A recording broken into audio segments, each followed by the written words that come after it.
We've been doing all this week with Gail and looking at abuse programs such as Alcoholics Anonymous and the correlation with that and the forgiveness work, and she's with us again today.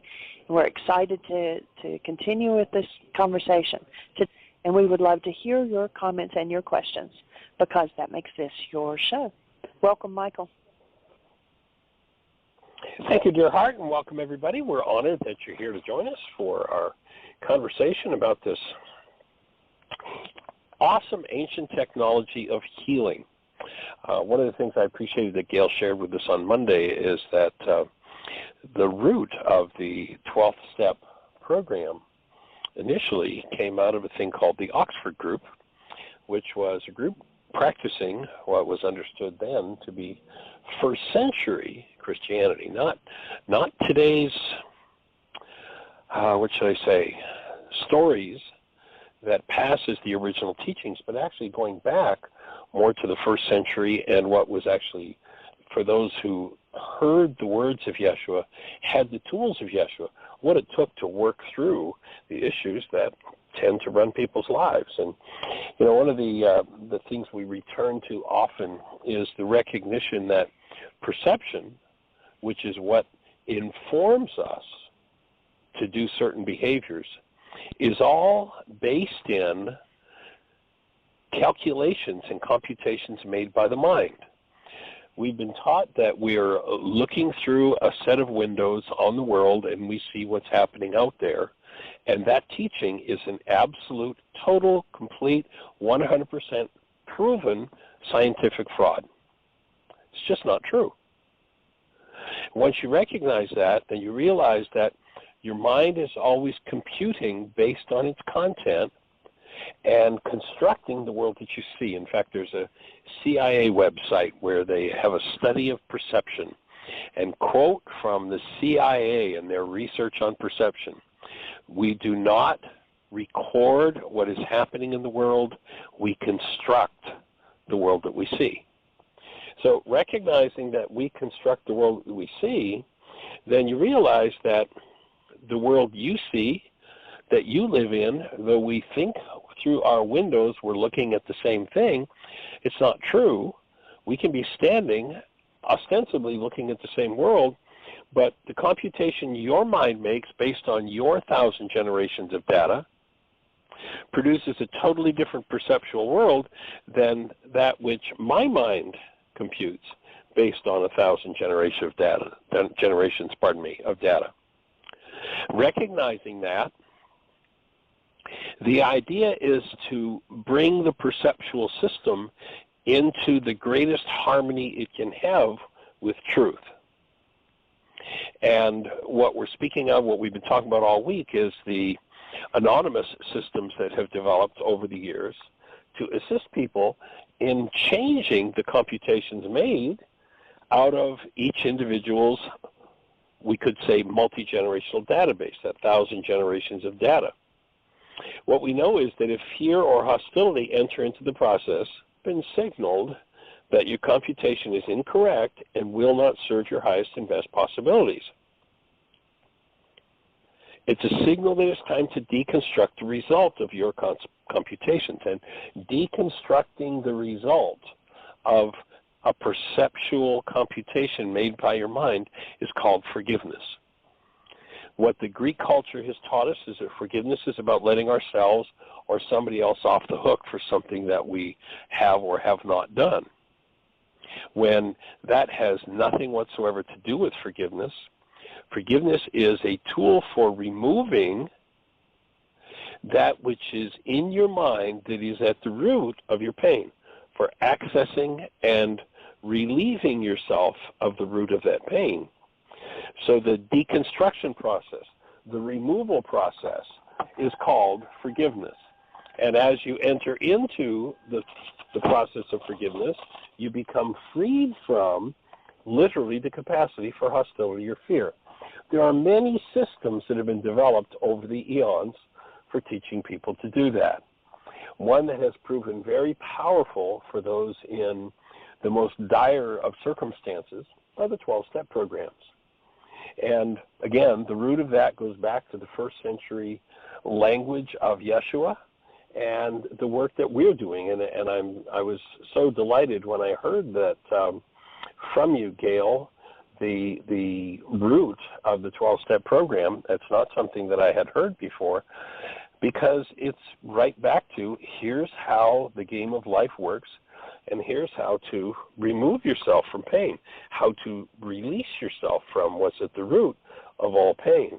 And when you do that, you correct the error at the root of the mind's output, so the output improves, and that increases the possibility that the end result, perception, will serve your highest and best as a human being.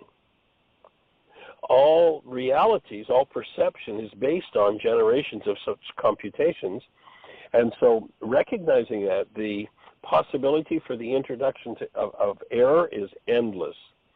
There's an infallible signal that will tell you your perception. Therefore, your mind is in error and needs repair, and that is if it produces hostility or fear.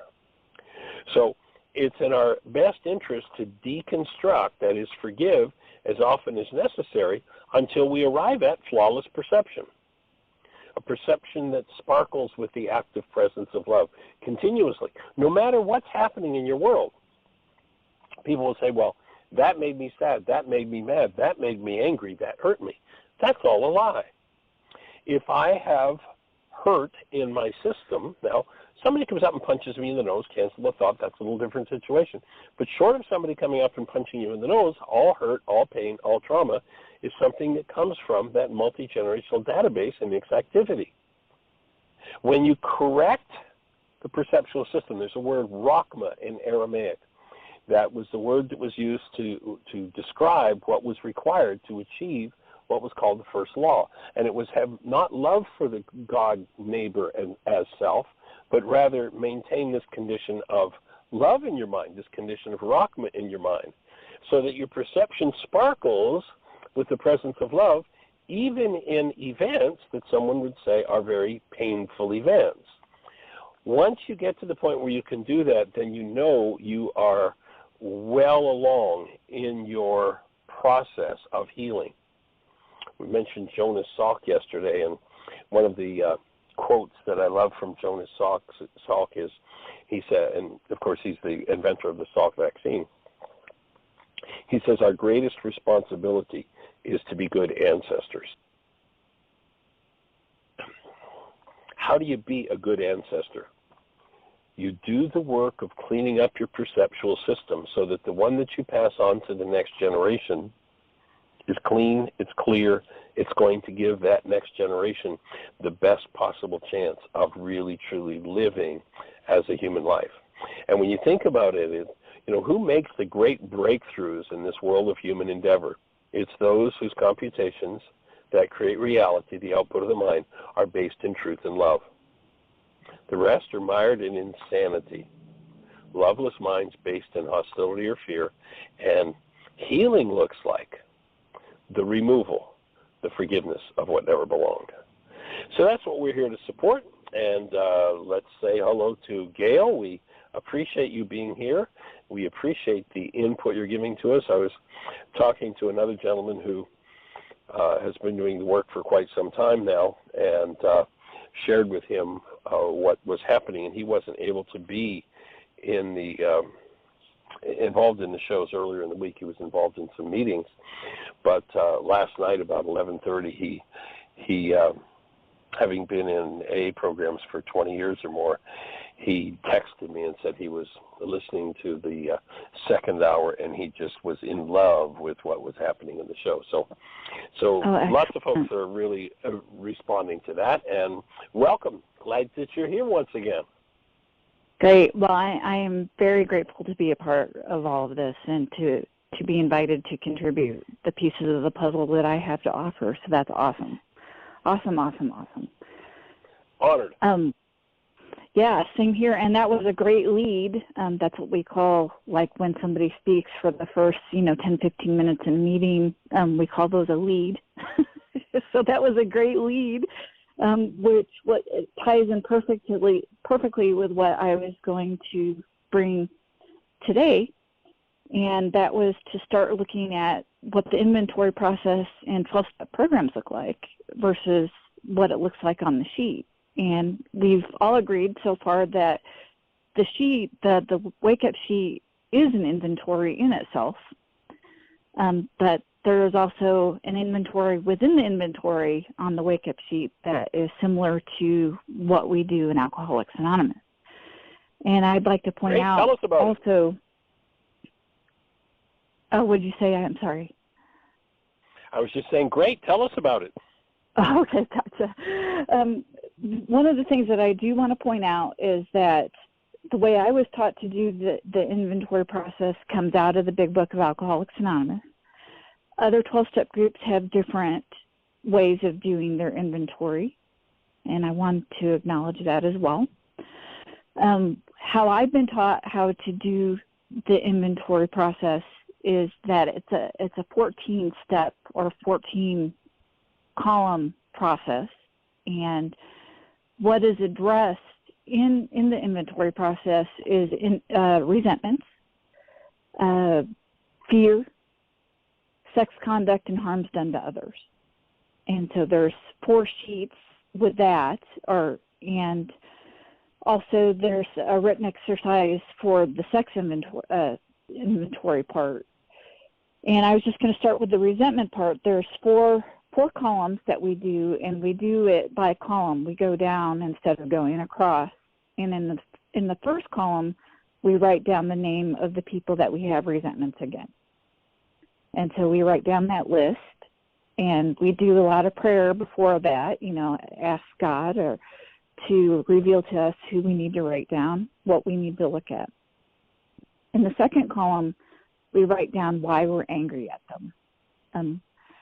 So what I usually have people do is I have them write down a list on a separate piece of paper, and then when we get to the sheets, have them write down the name and then what they did so they have enough room, and then write down the next name after they're done with writing down what they did.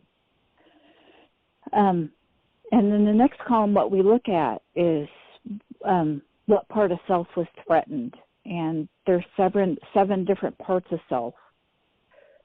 And that is self-esteem, which is what we think of ourselves, pride, and that's what we think other people think about us, emotional security, pocketbook, which would be our finances or material, ambitions, and that would be our ambitions are where we think we should be in different societies or family systems or in school or at our job, personal relations, and sex relations.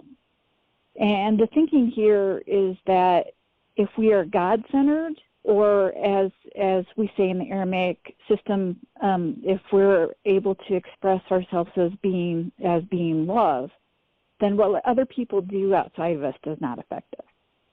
And so the premise here, too, is that if we're God-centered, we're not going to be affected by what other people do. But if we're self-centered, we need to examine how we've allowed ourselves to be affected by examining those seven things. And then in the fourth column, we start to turn this back on ourselves and to examine what our thinking is and to start to examine how we might have set different such situations in motion. So we're starting to go inside instead of projecting out there what they did to me or and how I've been affected by what they did. It's now we ask ourselves 5 questions, and then we start to write about how we set this in motion. And the 5 questions are: where was I dishonest, selfish, self-seeking, frightened, and inconsiderate? And that tells me here goals. What goals did I have for you? And then after we ask those questions about different situations, then we're able to look at ourselves and to see where we were at fault, or to blame, or to start take responsibility for our own thinking and how we put ourselves or manifested that situation. And I'm going to give an example of what this might look like. And I do the same thing that you do as well, how you have the same example for Sally and how she's angry at her boss. I have the same example as well, and I was thrilled that you do that, because when I'm, showing, or I don't want to say teaching, but teaching or demonstrating how to work the steps, I use the same example as well. So anyway, the example that I use every single time that I present this piece is, of course, the father of my children, my ex, so to speak. I'm not supposed to call him the ex anymore, but his name is Kyle, and so I put his name in the first thing. What he did, he cheated on me. He was very abusive. He never got sober in our relationship, and the list goes on.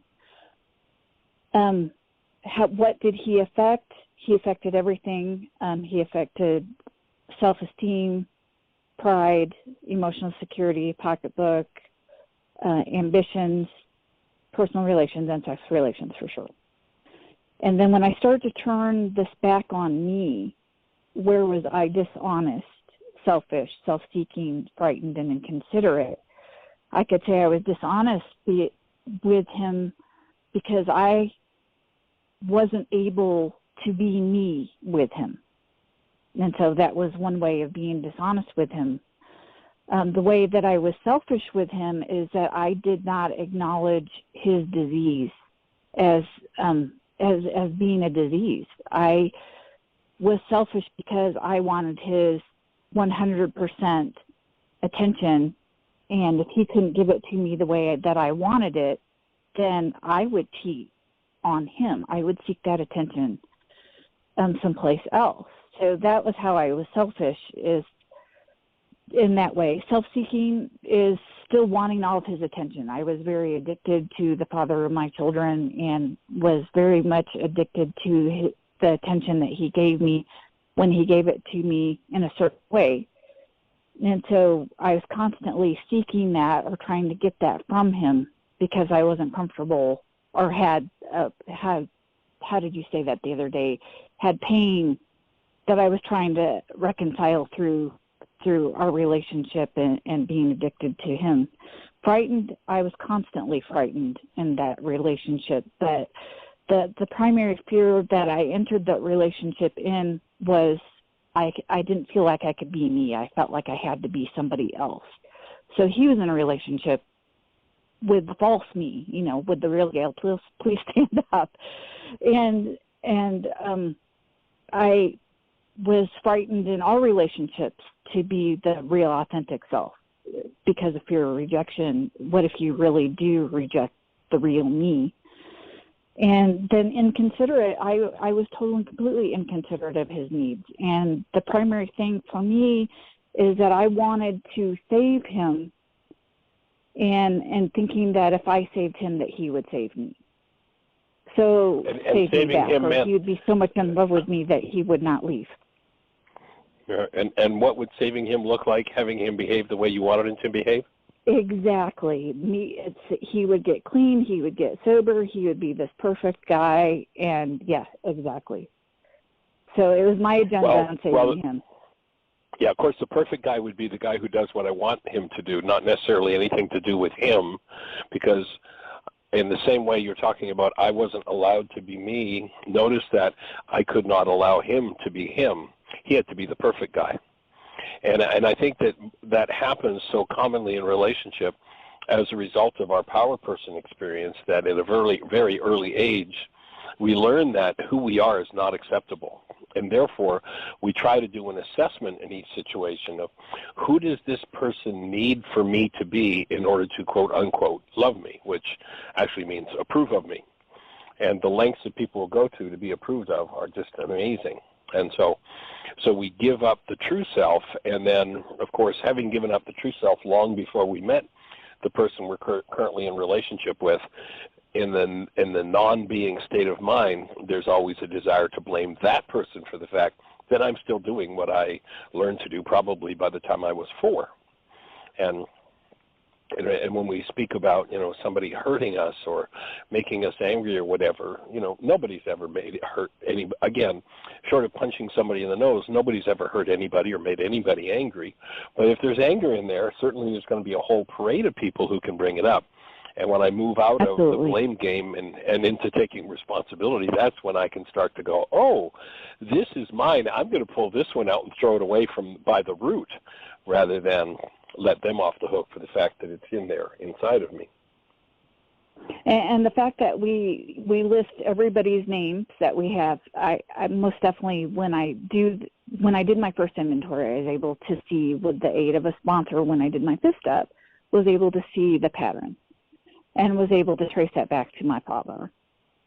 Definitely the need to, having been abandoned by my father at the age of 5 with a divorce, and him being a Vietnam vet and being able to get his needs met through my mother, what he thought he needed to have his needs met, and being told that your father wouldn't have left if you were a boy, et cetera, et cetera. I did get to the place where I felt like I needed to save both of my parents in order to change them so they would be better parents and meet my needs. So that is most definitely a cycle of behavior that I was able to look at by doing this inventory and also doing the fifth step and talking to a sponsor who was able to identify the cycle or the pattern as well.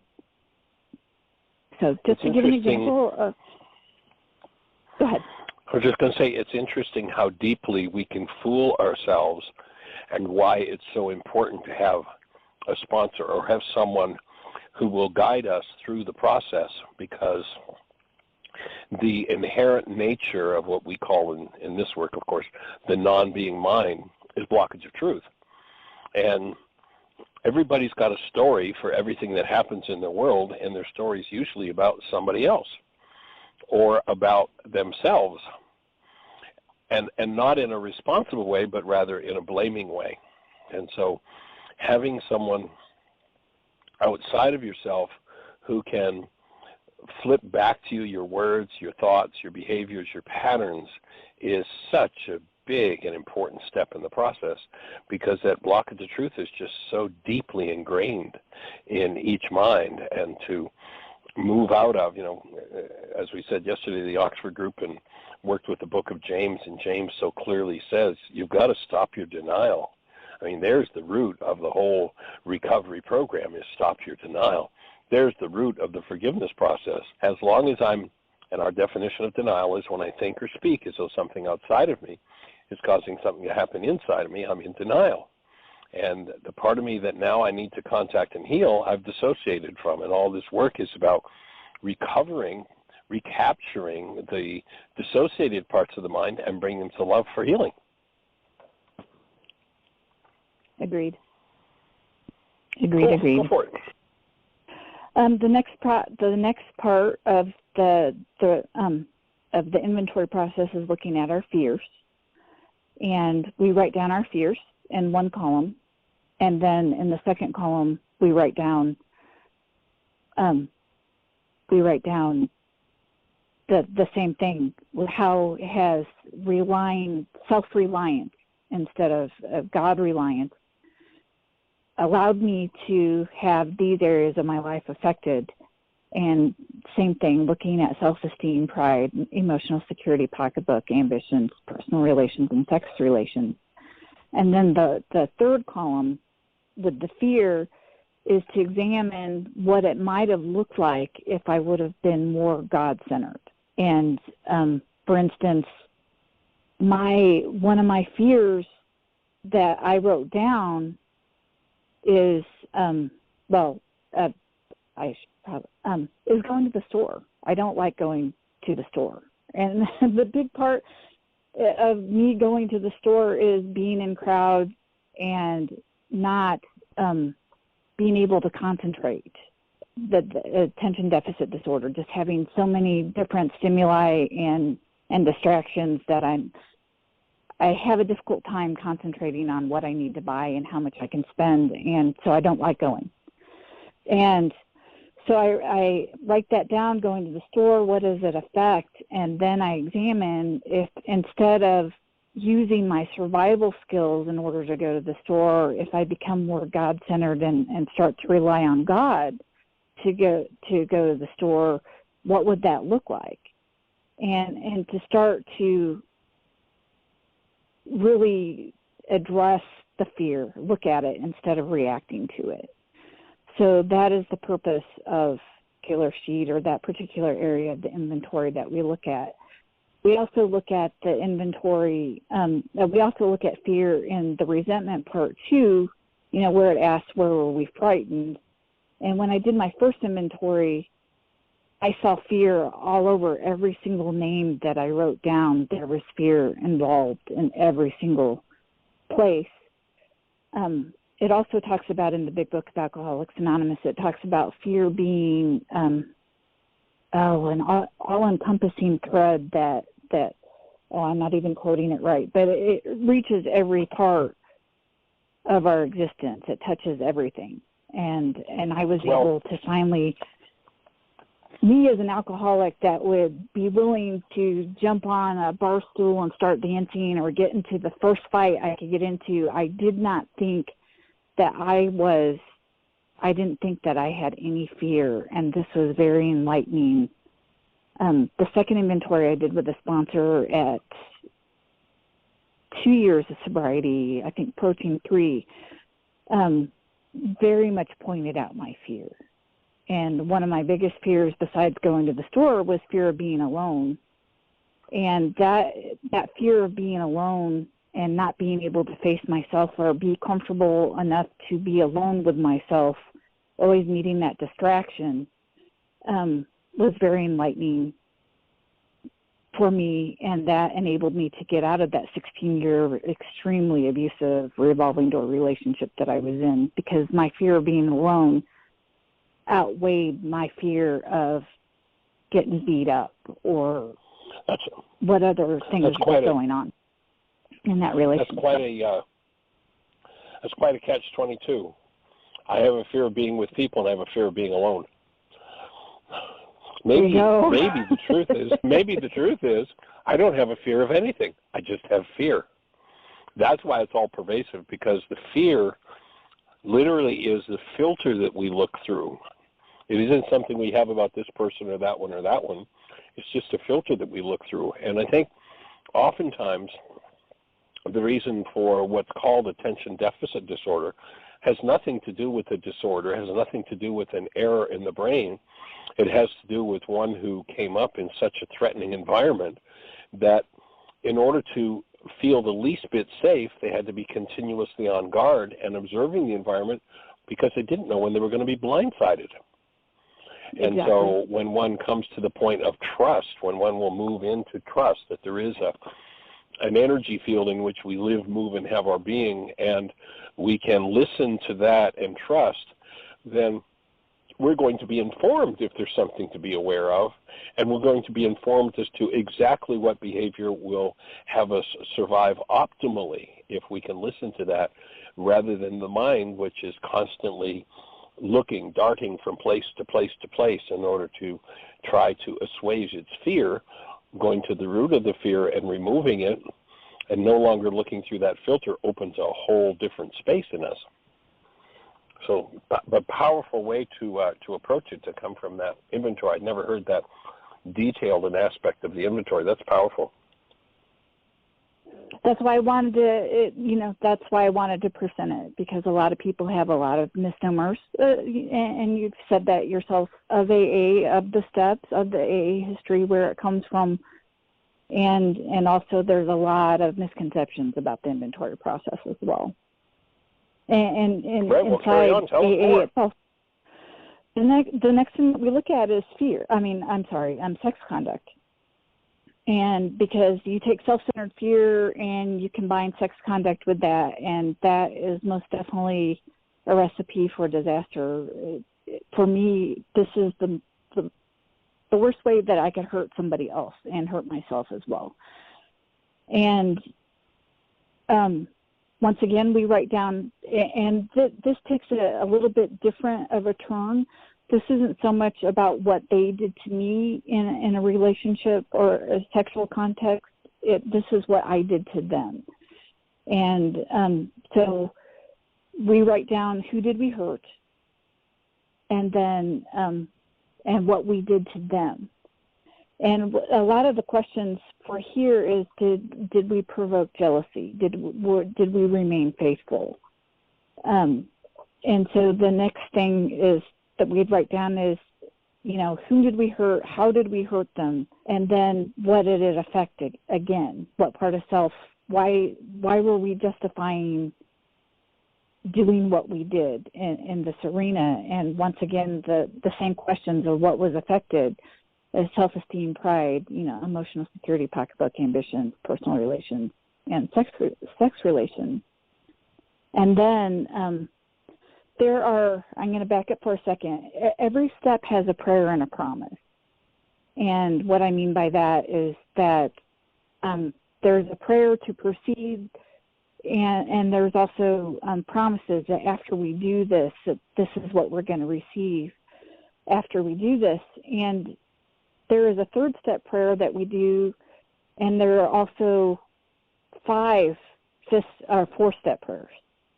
There is the resentment prayer, which asks us to keep us from being angry, help us to see that the other person is sick as well. There's a fear prayer that asks God to remove our fear so we can be who you need us to be. And there's 3 sex prayers. And prayers is that we ask God to mold our ideals and to help us live up to them. We ask God in meditation what we should do in each specific matter, and we earnestly pray for the right ideal, for guidance in each questionable situation, for sanity and for the strength to do the right thing. And so we examine in the sex part of the inventory, we look at what we did to them and look inside of us, and I start to see a pattern of, if I couldn't get the kind of attention the way that I wanted the attention, then I would move on to the next person. And thinking that, even though it was the next person, it's obviously a change in effects. It's not looking at myself and my thinking and addressing my beliefs and what's inside of me. It's just trying to get a void filled by somebody else or a chemical. So that was very enlightening as well, to see that pattern in all my relationships, starting from my very first crush in the 3rd grade and my expectations of him and how I behaved, and up on to adulthood, looking at those behaviors and those expectations and those goals that I had for them. I think that a good corollary to that comes from this work on our healing through relationships and codependence work is to recognize that the real purpose of relationship, the real purpose of the body, is to incarnate as love, and the real purpose of relationship is to learn to function as love and hold a space of love in interaction with another person. And that moving on to the next person pretends to be easy in terms of, oh, well, if this one isn't, just doing what I want them to do and they're not perfect, which, of course, is a reflection of my own imperfection, I go on and find somebody else who will be perfect, and, of course, they won't be, and the next one won't, and the next one won't, because I'm not. And the power of really being in fully committed relationship is that you have to go to depth in yourself and be looking at, and if you're doing your work in the context of the relationship, then the integrity of that single committed relationship that supports you in going to depth inside of yourself and working with the reflections that come within the context of relationship, the things that surface in the context of relationship, and the depth of intimacy that comes from not flitting the mind from one place to another, one relationship to another, to another, to another, which is simply the avoidance of going to depth in self. So it again sounds like it really perfectly complements exactly what we've developed in the codependence work. Perfect. Absolutely, and agreed. The next part for the sex conduct, or looking at our sex conduct, is that we write a list on a separate piece of paper about what we want. We ask God to mold our ideals and to live up to them. And so we write down our ideals about what we want in a relationship. And if we write down honesty, I was kind of tricked into this. My first sponsor had me do this. And I write all these things down that I want.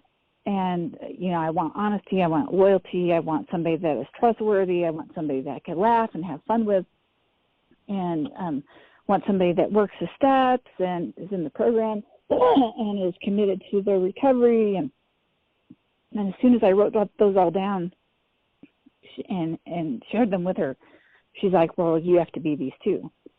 It's like, damn. Exactly. It was like, if you want this, you have to be this. You have to do this as well.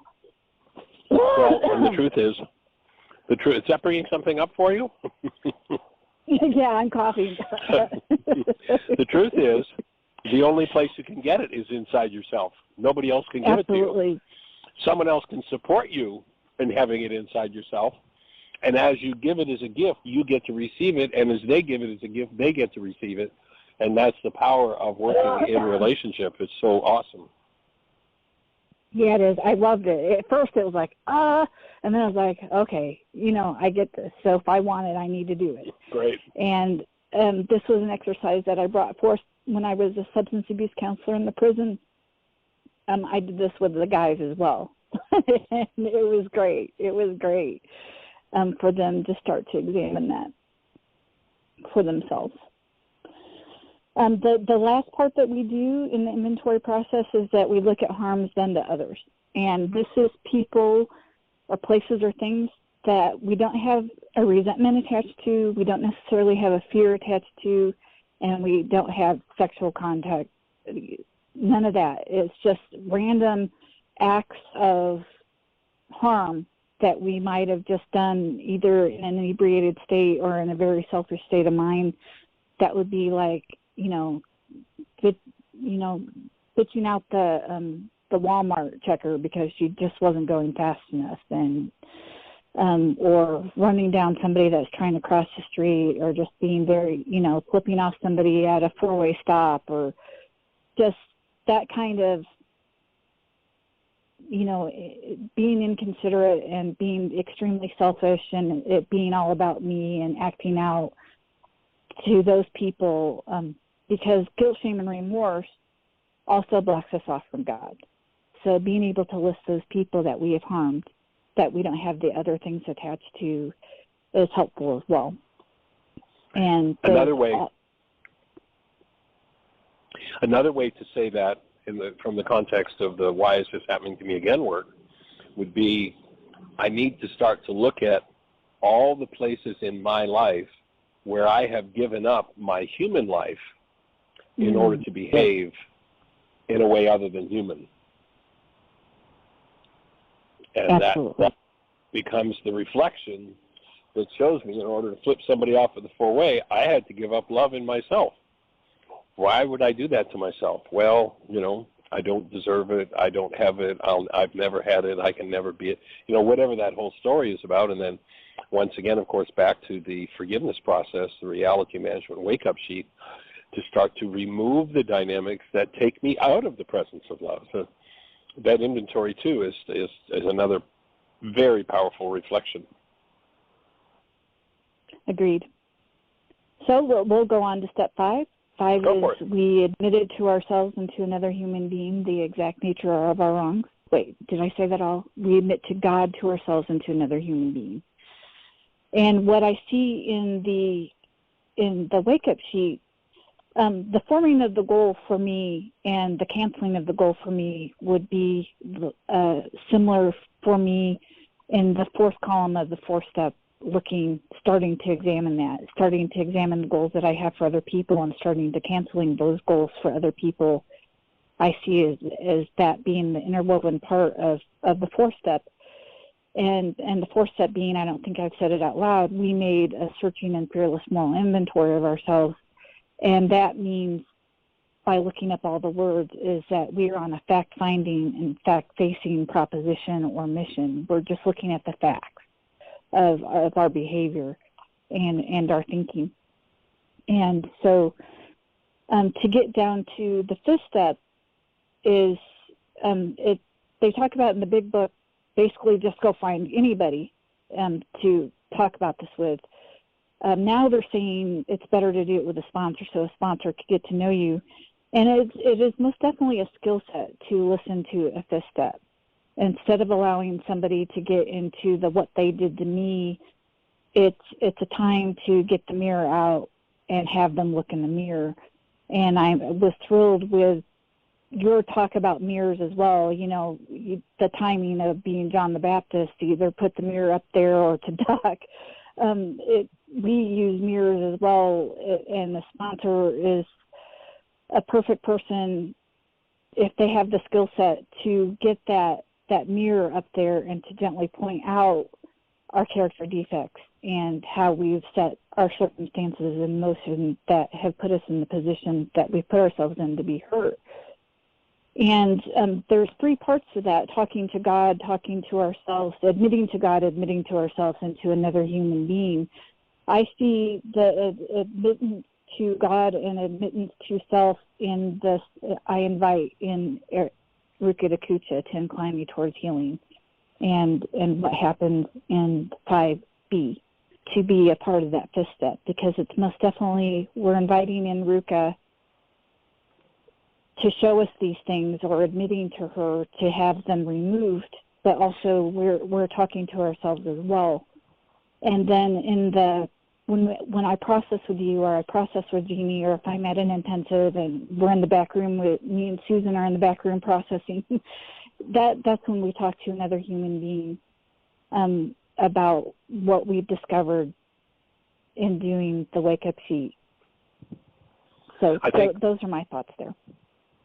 Perfect. I think that also one of the reasons for having, and I would assume this probably would tie in more with the idea of a sponsor, of the person you're going to share this with, is someone who is capable of being the space of active present love, can shine that active presence of love into the mind so that I can see deeper in my mind, and what I access in the presence of that love begins to heal.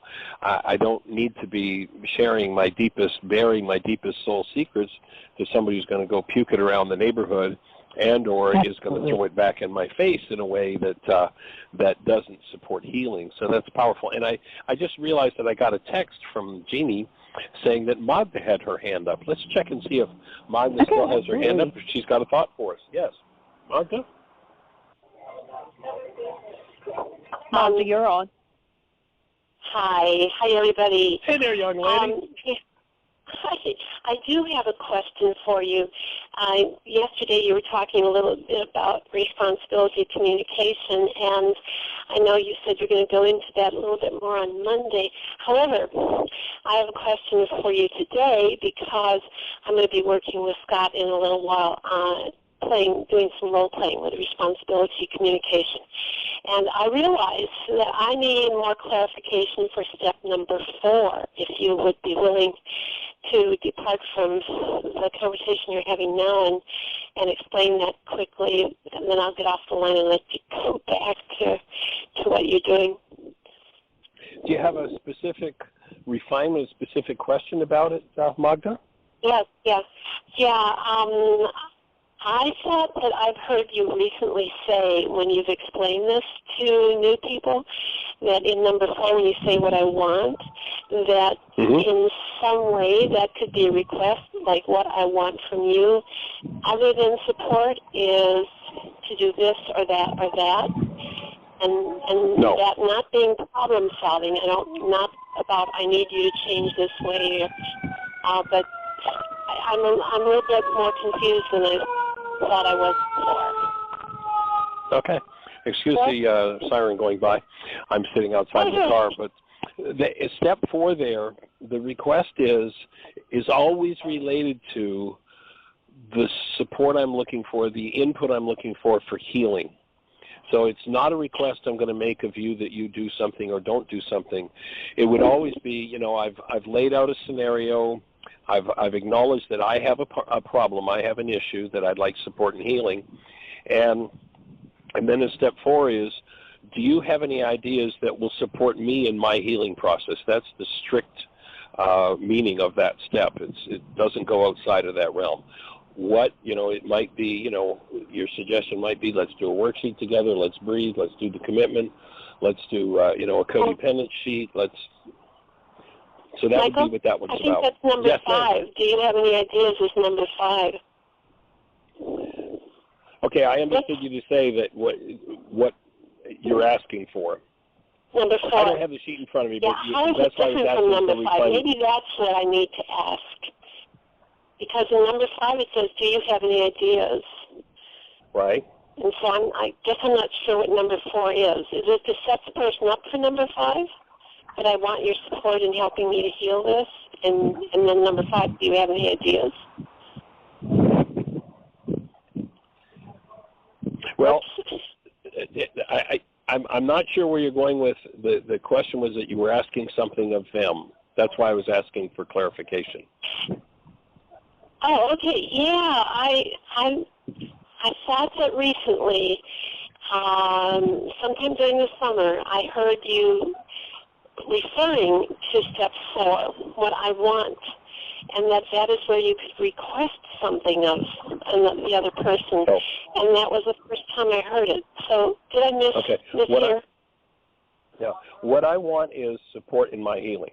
So in that step, I'm being really clear that my request, as opposed to I want you to change or something external needs to change, that step is about clarifying my issue and then asking for support in healing that issue and being really clear. The only place to go for a request in that is the request for support in my healing process. And then in step 5 would be the specific of what might that look like, the worksheet or what have you. Gotcha. All right, fine. Well, then I heard the wrong thing or whatever. So thank you very much for the clarification. All right, thank you so much. Cool. You guys all have a wonderful weekend and continue with your. Well, this is the last day, isn't it? It's been a great week for the subject and topic that you've been talking about. So continue. Okay. No, nice to hear your voice, Magda. You too. Yeah, you're doing a great job. Take care, dear. I miss you. Bye-bye. Thank you. Oh, you're welcome, and thank you. All right, blessings. And, you know, that whole question ties right in with exactly what we're talking about with the inventory, because I'm really sitting in front of a sponsor asking them to reflect to me what they see that is my work so that I can get clear on what I'm in blocks to truth about and what I need to clean up inside of me. So, you know, in the context of the communication, did you hear what I think I said, workshop, what we point out is that oftentimes all that people are interested in is problem solving. You know, gee, you came home, you frightened me, I'm scared, it's your fault. How about if you never come home like that again? I'm going to solve that problem. Where the clarity is to shift out of I'm going to solve the problem that you caused by coming home that way. The clarity is I want to step into my healing. So I realize that you came home a certain way, and maybe I could point out and prove to you that it's inappropriate, but that's beside the point. The truth is I would interfere. So what I'm looking to do is to understand the root of my fear and to heal the root of my fear. And so what I'm asking for in that step is always, and the focal point being always looking for support in my healing process, as opposed to the change that I think will make it all go away and then I won't have to deal with it.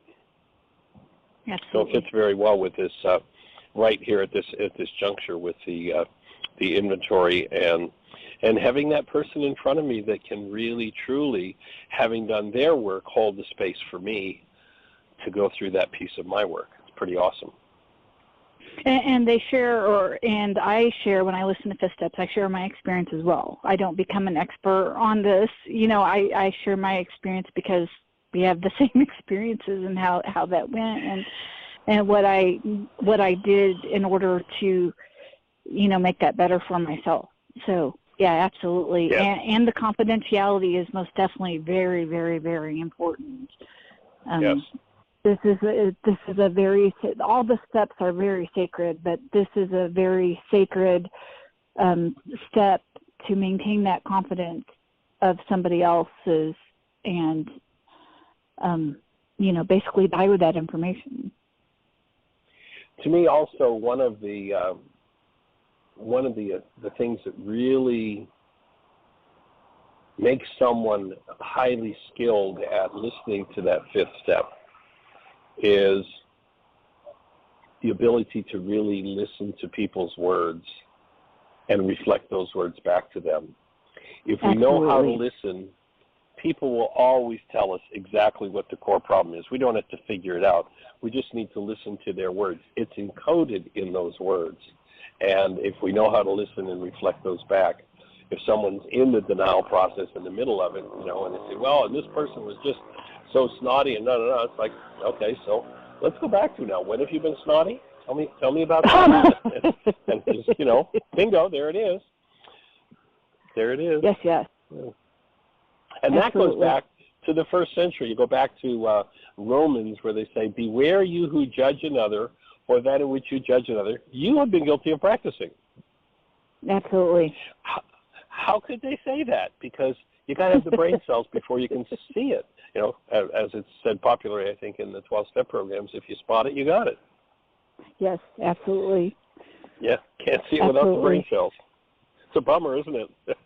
It is a bummer. It can be a bummer, but it could also be what sets us free by seeing it and acknowledging the good news and the bad news. You got it, but you could get rid of it. But anyway, there you go. We continue on to 6 and 7. That is pretty quick.